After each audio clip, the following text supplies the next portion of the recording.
আমরা আজকে এই বৈঠকে মাননীয় প্রধানমন্ত্রী আগত বৈঠকে শরীক হয়েছি। আমরা কিছু প্রস্তাব পেশ করেছি। প্রথম প্রস্তাব হচ্ছে আমাদের বর্তমান যারা অবস্থা চলছে, রাজনৈতিক অবস্থা চলছে, একে নর্মাল করতে হলে সরকারের প্রয়োজন হচ্ছে নির্বাচনে একটি রোড ঘোষণা করা। এটার বিকল্প নাই।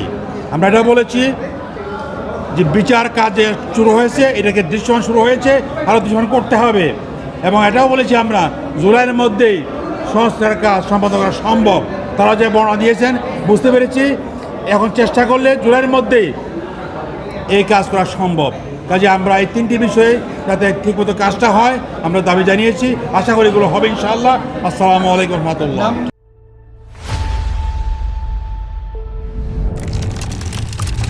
আমরা আজকে এই বৈঠকে মাননীয় প্রধানমন্ত্রী আগত বৈঠকে শরীক হয়েছি। আমরা কিছু প্রস্তাব পেশ করেছি। প্রথম প্রস্তাব হচ্ছে আমাদের বর্তমান যারা অবস্থা চলছে, রাজনৈতিক অবস্থা চলছে, একে নর্মাল করতে হলে সরকারের প্রয়োজন হচ্ছে নির্বাচনে একটি রোড ঘোষণা করা। এটার বিকল্প নাই। আমরা এটা বলেছি যে বিচার কাজে শুরু হয়েছে, এটাকে দৃশ্যমান শুরু হয়েছে, আরও দৃশ্যমান করতে হবে। এবং এটাও বলেছি আমরা জুলাইয়ের মধ্যেই সংস্কার কাজ সম্পাদন করা সম্ভব। তারা যে বর্ণনা দিয়েছেন বুঝতে পেরেছি। এখন চেষ্টা করলে জুলাইয়ের মধ্যেই এই কাজ করা সম্ভব। কাজে আমরা এই তিনটি বিষয়ে যাতে ঠিকমতো কাজটা হয় আমরা দাবি জানিয়েছি। আশা করি এগুলো হবে ইনশাআল্লাহ। আসসালামু আলাইকুম রহমতুল্লাহ।